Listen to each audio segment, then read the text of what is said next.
بسم اللہ الرحمن الرحیم۔ مولانا روم رحمہ اللہ نے ایک حکایت درج کی ہے۔ ایک خوشحال آدمی سارنگی بجایا کرتا تھا۔ اس کی آواز پر مرد عورت بچے سبھی قربان تھے۔ کبھی وہ گاتا ہوا جنگل سے گزرتا تو چرند پرند اس کی آواز سننے کے لیے جمع ہو جاتے۔ انہی بھول بھلیوں میں جب یہ عمر گزار بیٹھا، بڑھاپے کے آثار نمودار ہو گئے تو آواز بڑھاپے کے سبب بیٹھ گئی اور اس کی آواز کو پسند کرنے والے عشاق اب رفتہ رفتہ اس سے کنارہ کشی اختیار کرنے لگے۔ اب نہ ہی اس کی سارنگی میں وہ سوز رہا اور نہ ہی اس کی طرف توجہ کرنے والے لوگ رہے۔ نام اور شہرت دونوں ایک ایک کر کے رخصت ہو گئے۔ ویرانی اور گمنامی میں فاقے پر فاقے گزرنے لگے۔ اسی بے بسی کے عالم میں اور مخلوق کی خود غرضی کو دیکھ کر ایک دن وہ بہت پریشان ہوا اور دل میں کہنے لگا، یا اللہ، جب میں خوش الحان تھا تو مخلوق مجھ پر پروانہ وار گرتی تھی اور ہر طرف سے میری خاطر تواضع ہوتی تھی۔ اب بڑھاپے کی وجہ سے میری آواز کیا بیٹھی، یہ ہوا پرست اور خود غرض لوگ میرے سائے سے بھی بھاگنے لگے۔ ہائے اللہ، ایسی بے وفا مخلوق سے میں نے دل لگایا۔ یہ تعلق کس درجہ پرفریب تھا، کاش میں آپ کی طرف رجوع کیا ہوتا، اپنے شب و روز آپ کی یاد میں گزارے ہوتے، آپ سے اپنی امیدیں وابستہ رکھتا اور آج یہ دن نہ دیکھنے پڑتے۔ انہی خیالات میں دل میں ندامت محسوس کرتے ہوئے آنکھوں سے آنسو جاری تھے کہ ایک بری اور خلق خدا سے منہ موڑ کر دیوانہ وار جو نکلا تو مدینہ منورہ کے کسی قبرستان کی طرف روانہ ہو گیا اور ایک پرانے غار نما گڑھے میں جا بیٹھا۔ روتے روتے اس نے عرض کی، اے اللہ، آج میں تیرا مہمان ہوں، ساری مخلوق نے مجھے چھوڑ دیا تو اب بجز تیری بارگاہ کے میرے لیے کوئی پناہ گاہ نہیں۔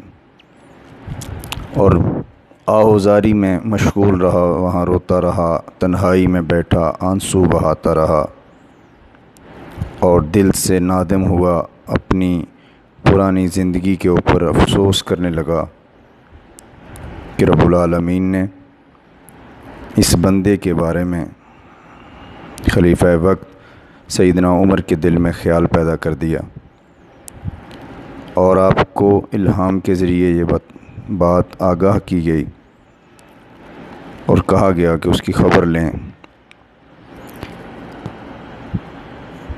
اسی اثناء میں جب حضرت عمر رضی اللہ تعالیٰ عنہ اس شخص کی تلاش میں نکلے تو اسی قبرستان کے نزدیک ایک شکستہ غار نما گھڑے میں ایک بزرگ انہیں سوئے ہوئے نظر آئے، جن کا چہرہ داڑھی اور آنسوں سے تر تھی۔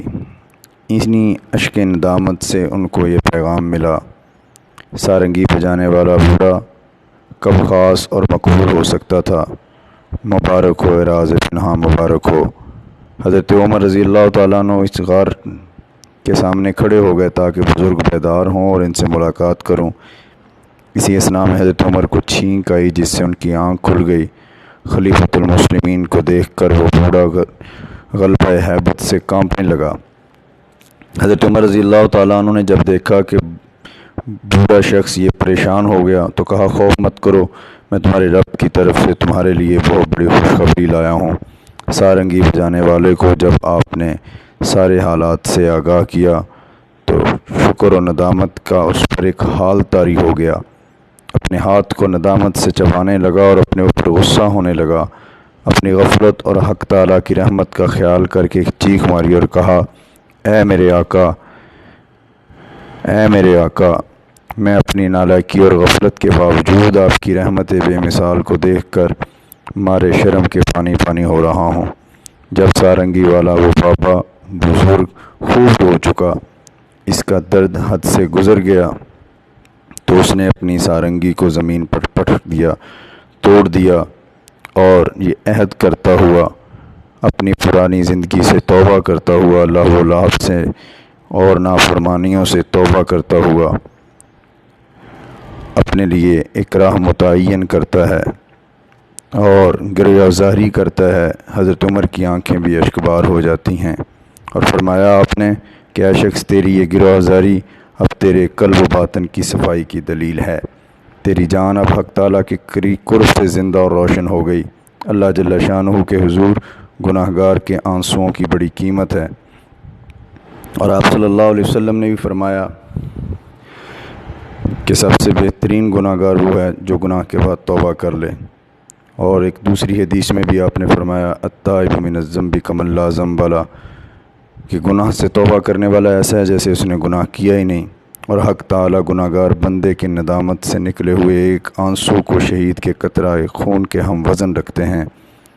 اللہ رب العالمین سے دعا ہے کہ خلاق عالم ہمیں توبہ کی توفیق نصیب فرمائے، ہمیں اپنی غلطیوں کا احساس اور اپنی رحمت پر یقین کی دولت عطا فرما دے۔ وما علینا الا البلاغ المبین۔